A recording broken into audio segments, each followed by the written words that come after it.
Rodrigo Barneski, para você, o que é PIF, hein? Torcida única é a falência moral do Estado e não resolve em nada o problema da violência. E o que não é patético para você, Rodrigo? Movimentos torcedores em defesa da arquibancada, da cultura de arquibancada especificamente.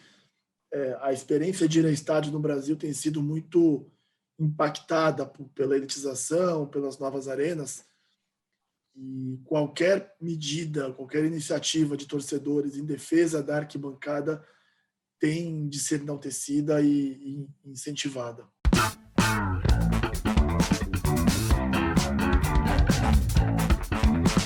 Patrocínio Amstel.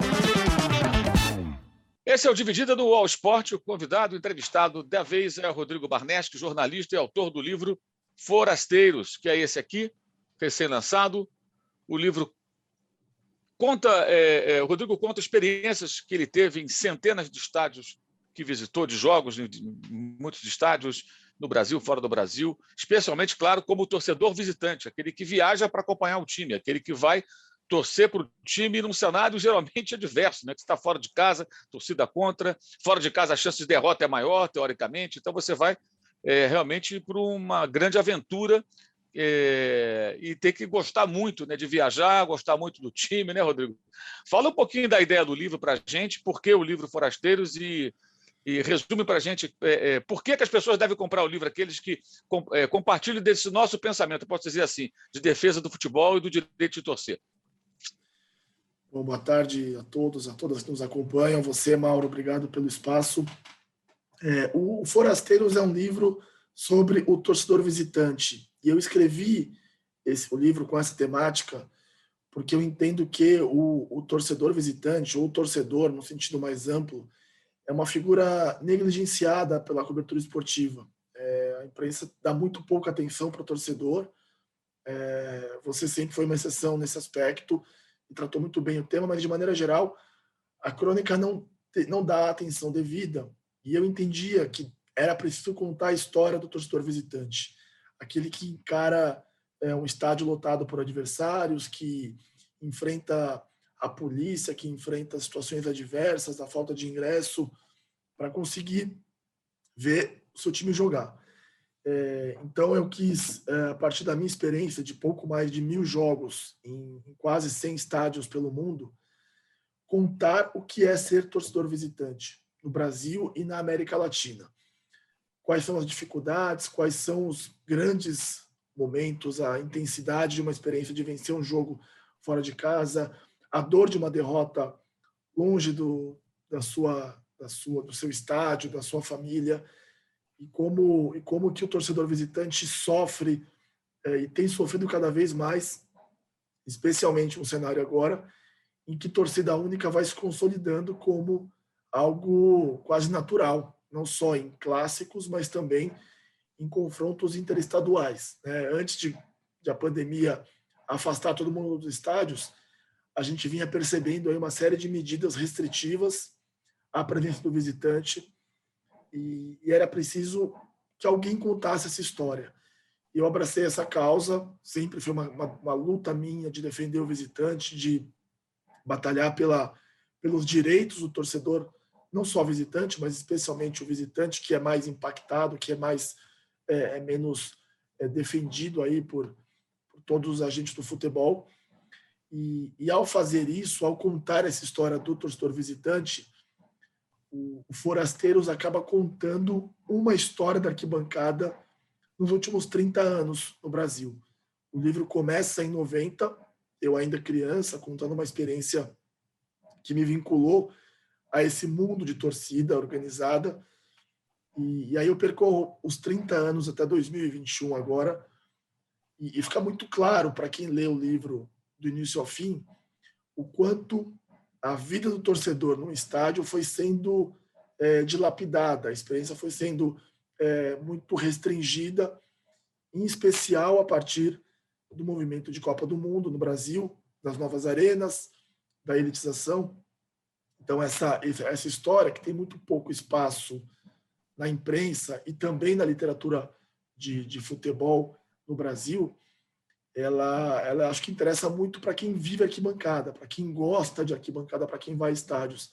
O livro é feito para essas pessoas, não só para quem torce para o meu time, mas para qualquer torcedor de norte a sul do Brasil que defenda a arquibancada, que defenda o futebol como um elemento da cultura popular, da cultura brasileira. E então isso é um pouco essa a proposta do livro. Rodrigo, como é que você traçaria hoje o perfil ou os perfis, né, do torcedor visitante, né, que mudou muito ao longo dos tempos, né? Hoje, inclusive, é mais fácil o cara comprar uma passagem aérea e viajar para um outro estado para ver um jogo. No passado era muito caro. Se pegar nos anos 80, anos 90, era muito caro ir do Rio para São Paulo, para Belo Horizonte, para Porto Alegre, de avião. Então, as pessoas viajavam era só de ônibus mesmo, geralmente ônibus de torcida, alguns iam no ônibus de carreira. Isso mudou. Imagino que hoje existam perfis um pouco diferentes. O pessoal da organizada, o pessoal que viaja sempre, mas que vai por conta própria, o cara que compra de uma agência, que trabalha em cima daquele perfil de torcedor, enfim. Quais os perfis hoje e no passado? A gente pode tratar, de repente, uma linha do tempo aí do torcedor visitante. De fato, antes era algo muito limitado a torcidas organizadas, que têm um perfil mais combativo, que topam encarar viagens longas de ônibus em condições precárias para chegar até outra cidade, até outro estado, e é algo que eu fiz durante muito tempo, e isso aparece bastante no livro. E você tinha os torcedores mais fanáticos que davam um jeito de comprar passagens caras de avião para poder ir para outros estados e até países. De fato, nos últimos tempos, pelo menos nesse aspecto de logística, ficou mais fácil. As passagens aéreas ficaram mais acessíveis para boa parte da população, e eu consigo enxergar alguns tipos. Tem o tipo ainda da organizada, que vai a qualquer lugar e que muitas vezes vai sem dinheiro para voltar, ou para comer, ou para ter qualquer tipo de necessidade durante a viagem. Tem o sujeito que viaja para todos os lados e banca isso no próprio bolso e tem um poder aquisitivo um pouco maior. Tem o turista é aquele sujeito que, se tem um jogo na Bombonera, ele vai. Mas se o jogo é em Lanús ou numa cancha menos atrativa do ponto de vista turístico, ele já não vai. E tudo bem, acho que tem espaço para todo mundo. Mas são os três principais, assim. Eu consigo transitar bem entre todos aí. Acho que já tive tanto a experiência de viajar com torcida e passar por muita situação difícil, como a experiência de viajar de avião e ter passar um tempo na cidade, conhecer melhor a cidade, conhecer outros estádios. E é uma coisa que muita gente faz, né? Aquela cultura do ground hopping, do cara que vai conhecer os estádios no mundo inteiro e ver jogos porque ele gosta de estádio, de arquibancada, da festa que somente o futebol proporciona. Você falou da torcida única, né? Ela se instalou especialmente aqui em São Paulo, e outros estados também, mas em São Paulo mais, né? Não há realmente qualquer sinal de que ela vai acabar. Eu participei há alguns anos, há uns 4, 5 anos, de uma audiência pública na Assembleia Legislativa sobre o assunto. Cheguei a fazer uma apresentação mostrando a experiência fracassada em países europeus com a torcida única e também o fracasso dessa experiência no Brasil, por exemplo, o jogo em Goiânia de torcida única e a torcida brigando entre ela e a polícia tendo que prender parte dos torcedores e tal. Mas não adiantou muito. Gostaram muito, elogiaram, que interessante, não tínhamos olhado sob esse ponto de vista, mas mantiveram aquela decisão. Lá estava a polícia militar, lá estava a polícia civil, lá estavam deputados e outras autoridades. E parece que é uma opção, pelo que parece, é mais confortável, né? Para eles, no caso, essa saída. E como a imprensa, e eu concordo plenamente com o que você falou, trata a questão torcida e, consequentemente, violência de torcida de forma muito superficial, né? Na Inglaterra você tem muitos livros sobre o assunto, jornalistas que acompanham o assunto, porque virou um problema social e eles procuraram entender o que acontece para saber como lidar com aquilo. Aqui no Brasil, não. São sempre os mesmos lugares comuns, quando tem uma confusão, uma briga, tudo mais, ou quando a polícia bate no torcedor e às vezes o torcedor nem começou a confusão e ela é tratada, o torcedor é tratado como vilão. Então, assim, essa forma rasa, né, com a qual se trata o assunto, acho que nesse contexto ficou conveniente, né? Torcida única, porque para grande parte da mídia e da população, aí, além até do que frequenta o estádio, parece que solucionaram o problema. Só que não solucionaram, porque os conflitos ainda acontecem. E dentro do estádio de futebol, já há muito tempo que havia muita segurança. Poucas vezes há uma briga dentro do estádio, isso é coisa muito antiga, né? Queria que você falasse um pouco sobre isso, né? De que maneira conseguiram criar uma espécie de uma máscara para que a torcida única pareça uma solução, quando, na verdade, ela só joga a sujeira para baixo do tapete. Ou melhor, joga a sujeira, entre aspas, para vários pontos da região metropolitana, nem a cidade só. É exatamente isso. As brigas em estádio, e o Bernardo falou muito bem sobre isso recentemente, elas aconteceram no Brasil até os anos 90.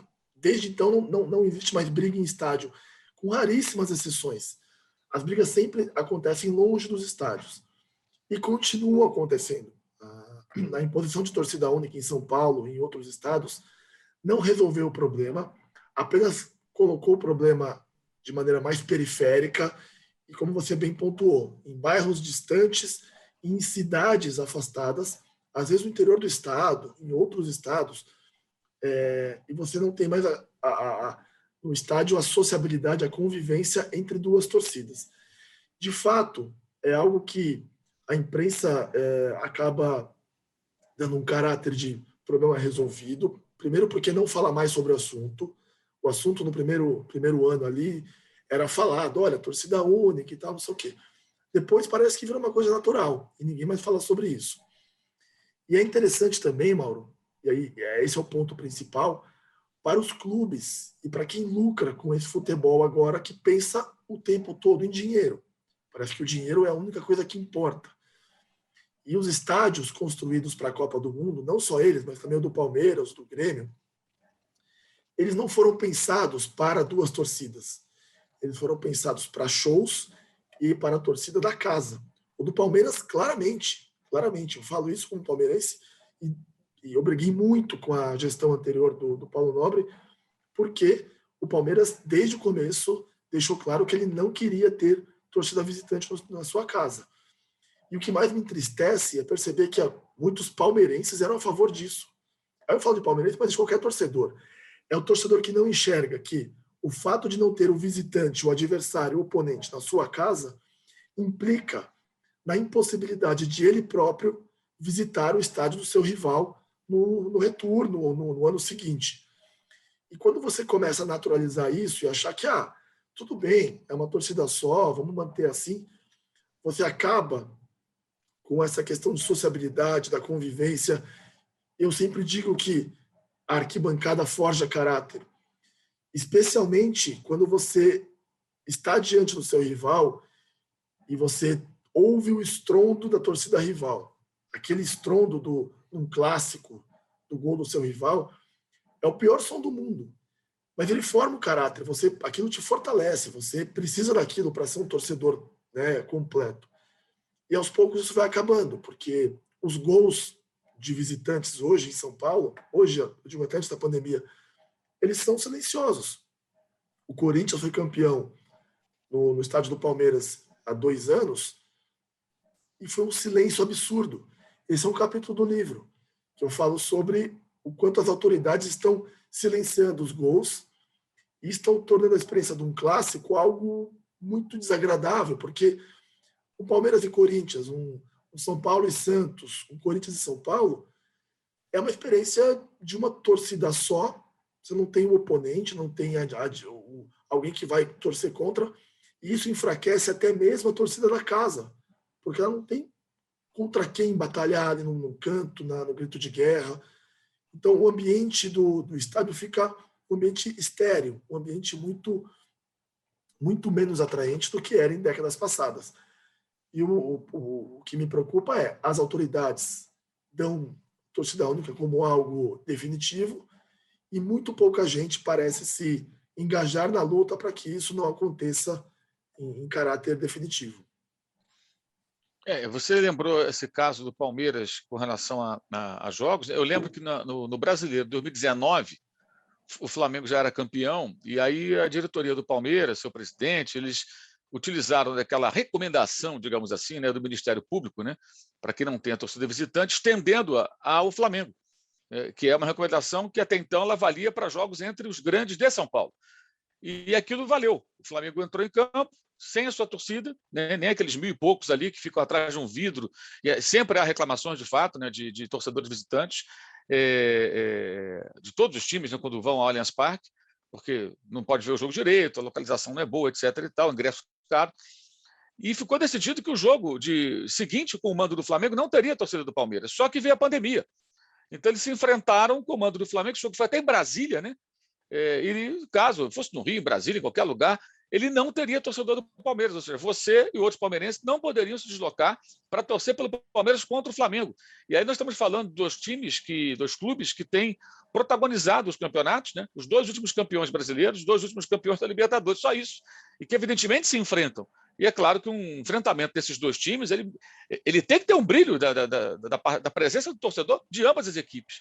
E me parece que esse é um clássico nacional que, pelo andar da carruagem, já está fadado a seguir o mesmo caminho, porque proíbe em São Paulo, aí o Flamengo vai apelar pela reciprocidade, terá apoio, claro, sempre de todos os seus torcedores, que viajam ou não, porque aquele que viaja vai bem, já que eu não posso viajar para São Paulo para ver o jogo lá, eu também não quero que venha ninguém aqui, porque passa a ser uma competição. É algo realmente, assim, é uma expressão suave que eu encontro por isso, é uma grande burrice, porque isso vai matando o futebol. E os cartolas não percebem ou não pensam que eles também estão prejudicando o espetáculo, a experiência de ir aos jogos. É uma coisa terrível. Eu queria fazer esse comentário em cima do que você falou, porque eu percebo que quando voltar a vida mais próxima do normal, me parece que isso vai ser uma tendência, pelo menos nos jogos. Corinthians e Vasco, tem muita rivalidade também, Atlético Mineiro e Flamengo, e outros, né, que não se bicam tanto, torcedores que têm rivalidade, e, consequentemente, os caras vão tirando as torcidas de outros estados também. Agora, eu queria que você falasse um pouco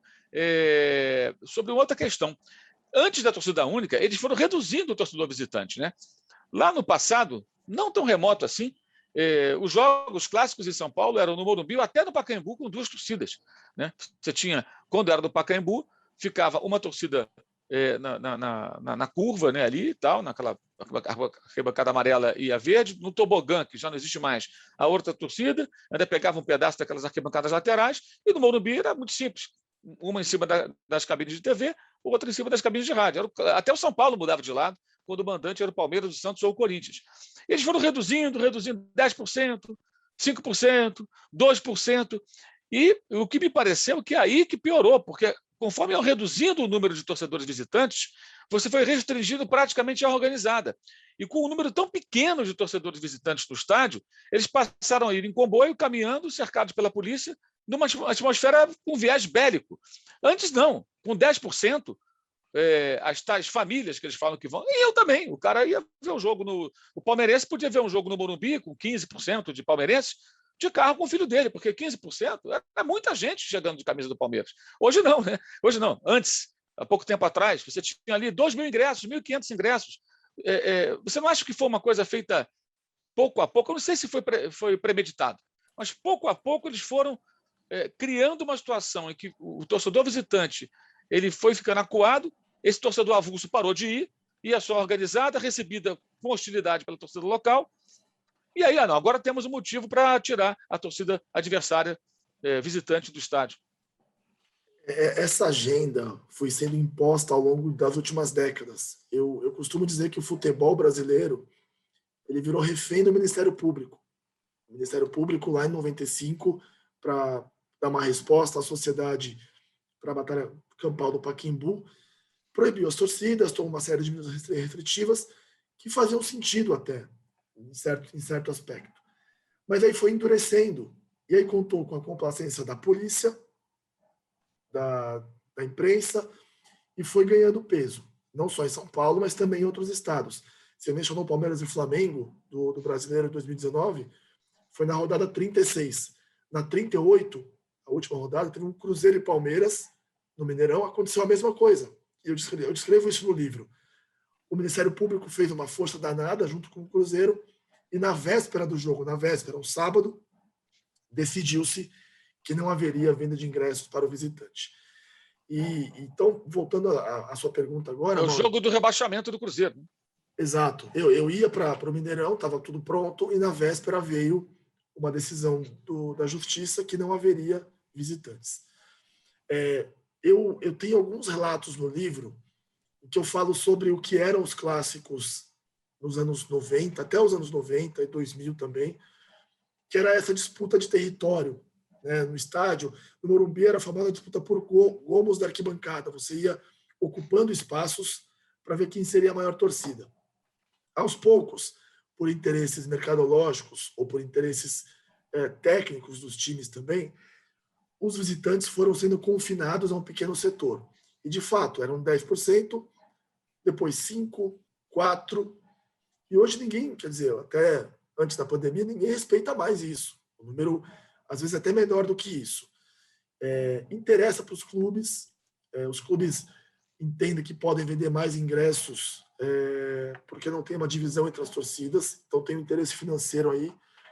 Essa agenda foi se impondo pouco a pouco, e o que me preocupa é o seguinte: São Paulo, infelizmente, vai sendo sempre o estado que cria as demandas de repressão a torcedores, e essas iniciativas vão se espalhando pelo país. Porque houve um tempo em que os clássicos em São Paulo tinham essa dinâmica de os clubes tendo casas próprias, Palmeiras, São Paulo, Corinthians, Santos, você confinar o visitante a um pequeno setor do estádio. Mas no Rio, por exemplo, os clássicos, até poucos anos atrás, eram divididos. Em Minas também, na Bahia, em outros estados, aos poucos, essa tendência de colocar o torcedor visitante num confinamento, quase uma jaula, e realmente ter um caráter bélico ali, porque quando você se vê acuado com 1.500, 2.000 torcedores contra 40.000, naturalmente você cria um espírito bélico para aquilo. Você se sente um representante de um pequeno grupo escolhido para representar a sua coletividade. E isso é o que me preocupa mais, foi se espalhando para todo o Brasil. No Rio, hoje, os clássicos são assim. As torcidas que são as visitantes ficam confinadas a um espaço menor. Em Minas também, quando não é torcida única. Em Pernambuco também, na Bahia, Ceará. Talvez o Pará seja uma exceção ainda a essa regra muito triste que se criou. Acho que o Pará é o Ceará, né? Que ainda faz com duas O torcidas. Ceará, sim. O Ceará, o E no Cação Rio, permite isso. e no Rio, o Fla-Flu ainda mantém as duas torcidas no Maracanã. É uma exceção da exceção. Pois é, mas aos poucos você vai perdendo isso. Até que um dia um dirigente resolve cumprir o regulamento e falar, não, Sim. só 10% para o visitante. E aí quando você quebra essa cláusula, essa coisa estabelecida de que, olha, tem que ter um espaço para o visitante, você vai ter uma reciprocidade do outro clube, com toda a razão. Aí você perde totalmente a chance de retomar essa sociabilidade, essa busca por espaços divididos. Você fala no livro, você cita muitas vezes o Maracanã, né? E você é um paulista, torcedor de um time aqui de São Paulo, mas cita muito o Maracanã. Não esse Maracanã que está lá, o Maracanã de verdade, né? Aquele que foi estuprado, destruído a troco de nada, né? Porque tudo que foi feito ali era desnecessário. Eu sempre digo o seguinte: o dinheiro que colocaram ali foi tanto, por que não fizeram um estádio na Barra da Tijuca, né? A Miami Carioca, alguma coisa assim? E deixava lá esse estádio, e deixava o Maracanã quietinho, porque ele estava até muito bom. Ele tinha passado por várias reformas, né? Até para os Jogos Pan-Americanos. Gastaram mais de 400 milhões em reformas anteriores àquela da Copa do Mundo, né? Que custou 1 bilhão e tanto. Por que tantas referências ao Maracanã? Eu queria que você falasse um pouco dessa importância do estádio para um torcedor como você. Bom, Maracanã é um templo sagrado, especialmente antes de ser assassinado ali para a Copa de 2014. E eu, para definir o escopo do livro, Mauro, eu tinha, dos 1.000 jogos que eu já fui em vários estádios, mais de 300 são como visitante. E não cabiam todos os jogos no livro, né? O roteiro não comportava todos os jogos. E eu comecei a selecionar as experiências mais intensas, mais importantes.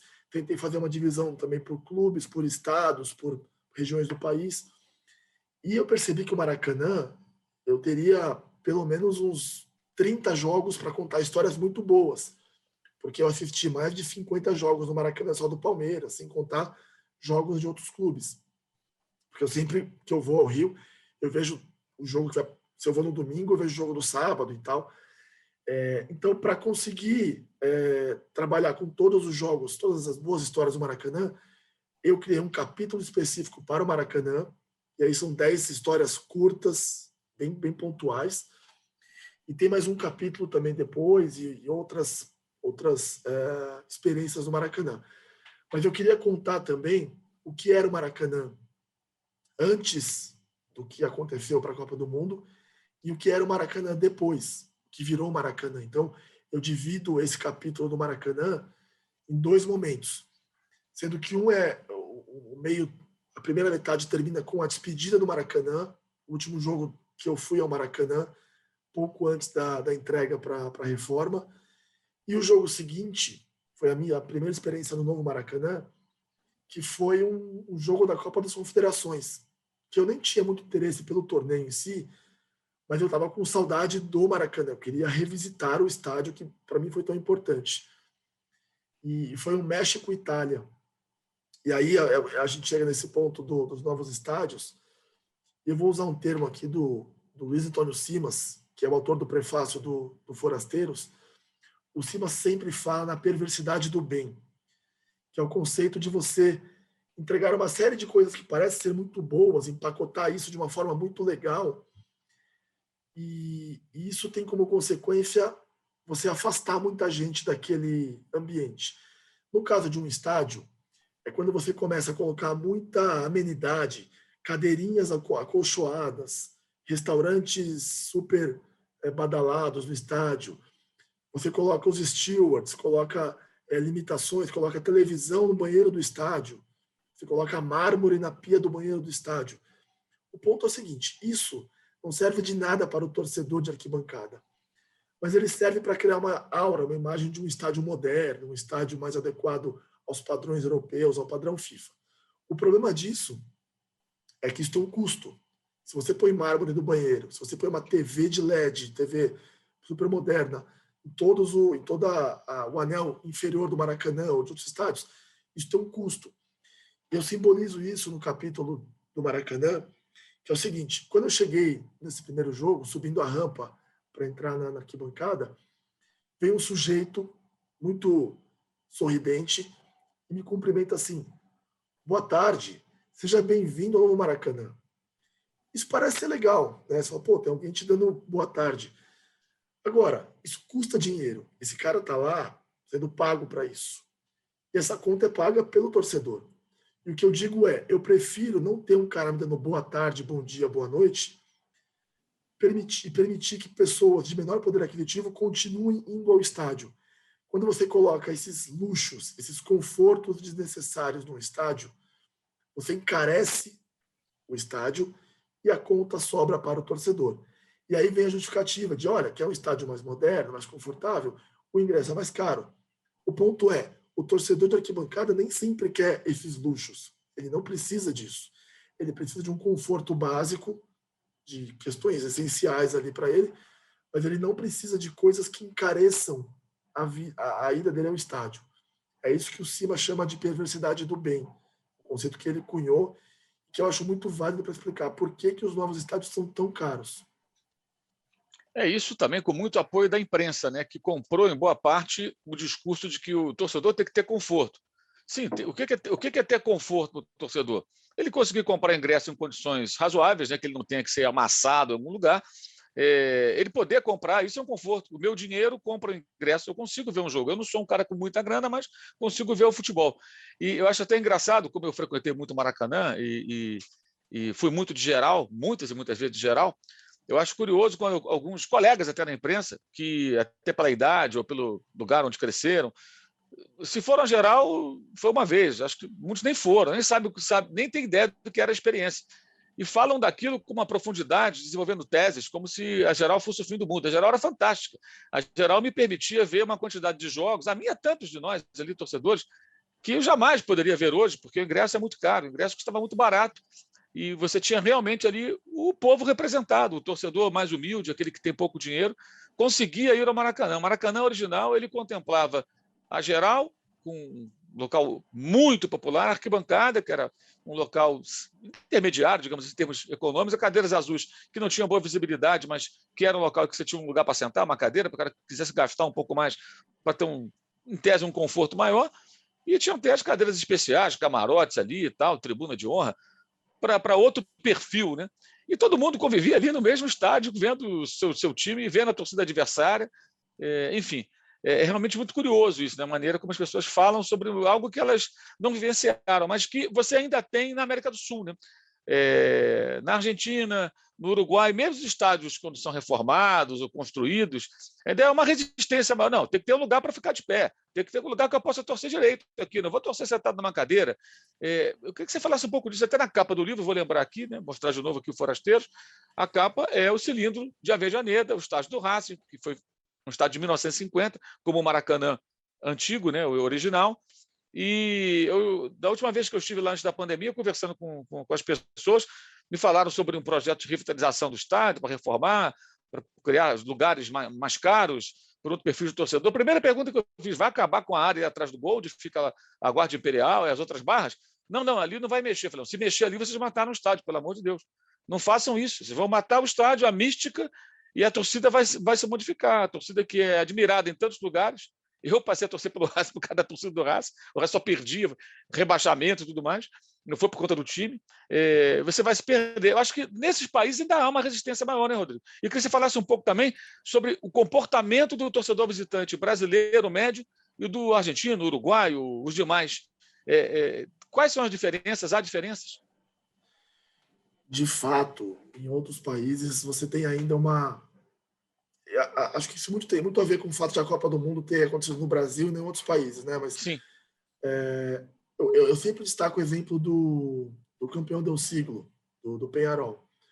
É um estádio que foi construído na mesma época em que os nossos estádios aqui foram para a Copa do Mundo. Mas ele conserva características muito populares. É um estádio que os setores atrás do gol não tem cadeira, é basicamente, né, arquibancada de concreto, como o torcedor de arquibancada gosta que seja. Mas você tem no meio setor com cadeira, tem os camarotes. Eu, Mauro, não sou contra o fato de você ter um setor ali. Se tiver um sujeito que quer pagar R$1.000 para ficar vendo o jogo com uma TV do lado, com comida à vontade, bebida, e com ar-condicionado, e com todo o conforto do mundo, que tenha esse setor.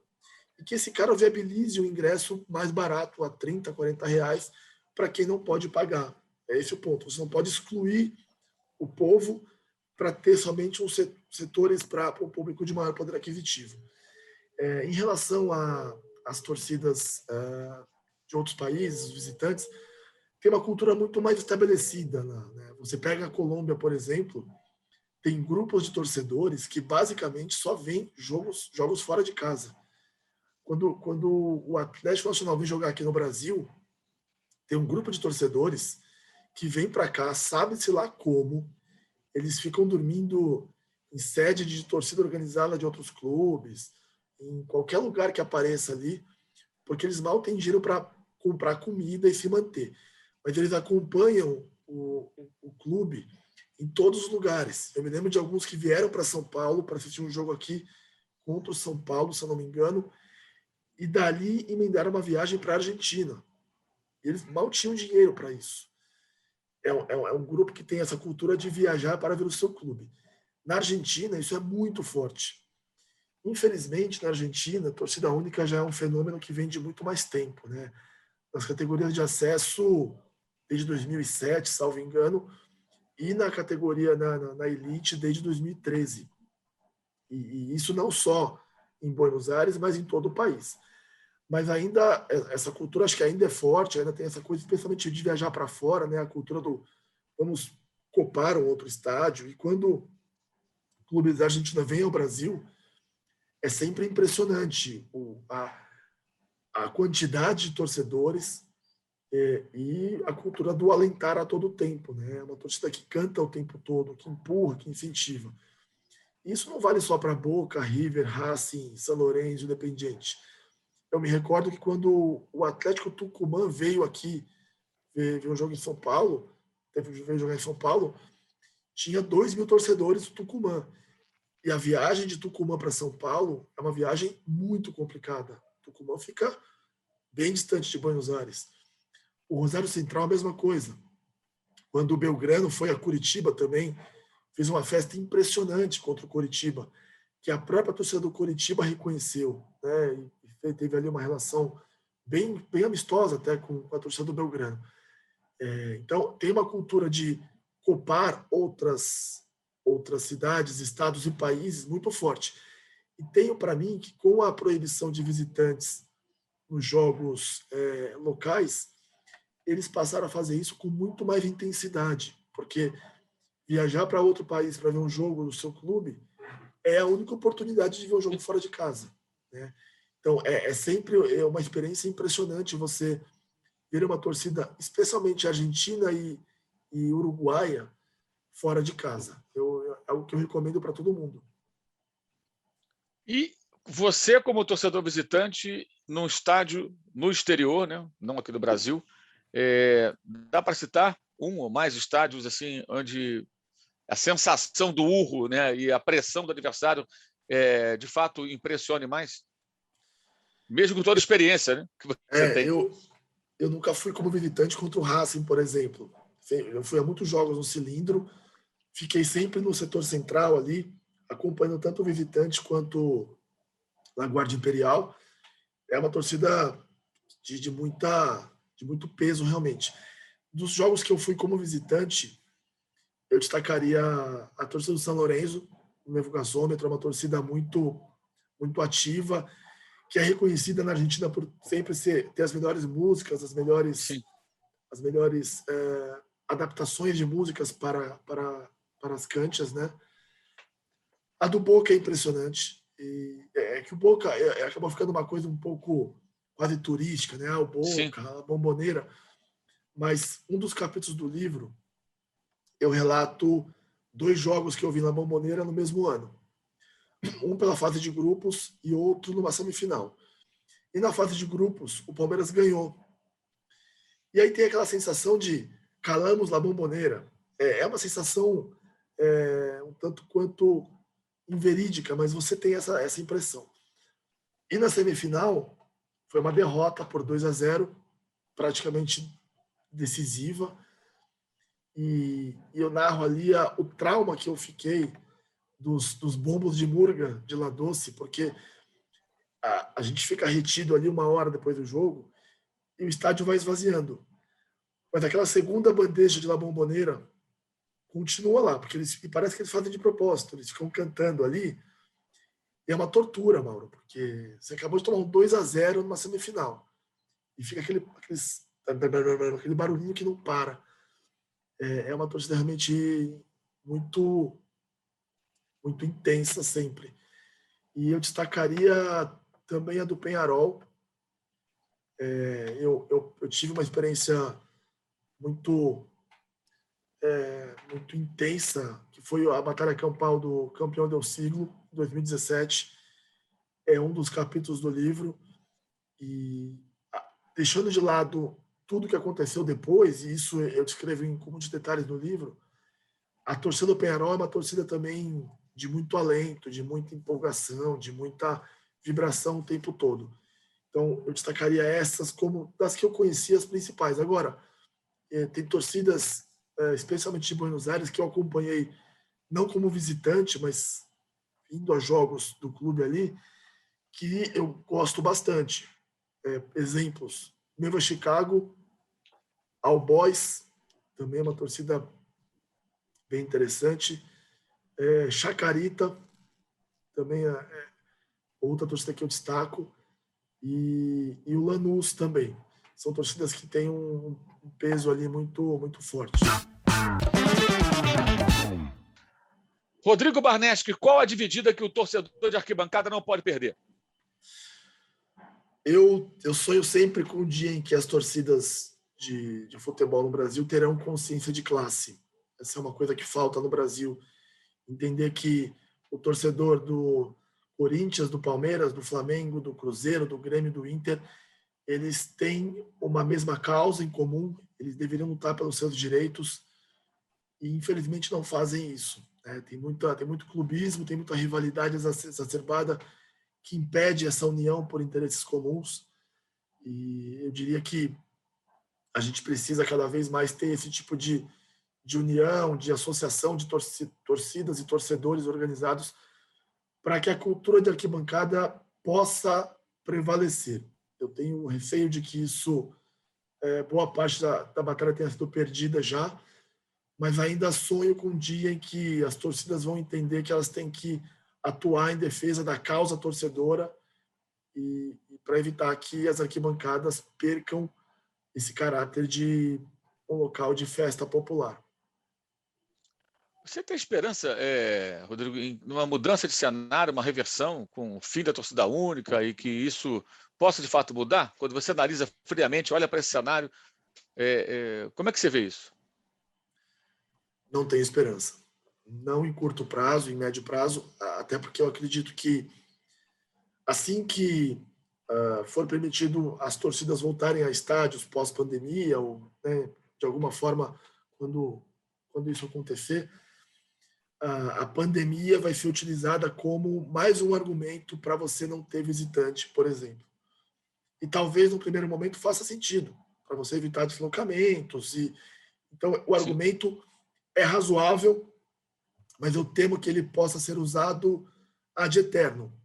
Não, a gente não voltou com visitante por causa da pandemia e está bem assim, deu certo, vamos seguir somente torcida local. Então, sinceramente, não tenho grande esperança de que a gente possa voltar a ter visitantes.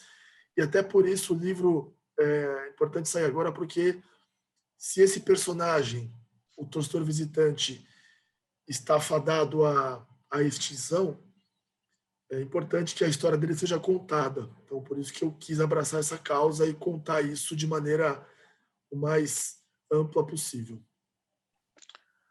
Esse é Rodrigo Barnesch, que é autor do livro Forasteiros, da editora Grande Área, lançado recentemente. Fica aqui a dica, a recomendação de leitura. E eu quero agradecer a você, Rodrigo, pela ótima entrevista aí. Pudemos aí passar uma geral nesse cenário, nesse assunto tão importante, né? E que muitas vezes não é tratado como deveria, né? É tratado como uma questão menor, o que evidentemente não é. Obrigado a você pela entrevista, sucesso no livro e continuamos aí na luta. Nessa luta estamos do mesmo lado, com toda certeza, sempre. Sempre. É uma luta importantíssima e a gente tem que passar por cima de quaisquer divergências, de quaisquer desentendimentos e rivalidades, porque é uma causa que interessa ao torcedor em todo o país. Obrigado, Mauro, pelo espaço, obrigado ao UOL News por essa oportunidade, a todos que nos acompanham, todos e todas. Foi um prazer enorme estar aqui. Esse foi o Dividida do All Sport com Rodrigo Barnesch. Até a próxima. Valeu, saudações.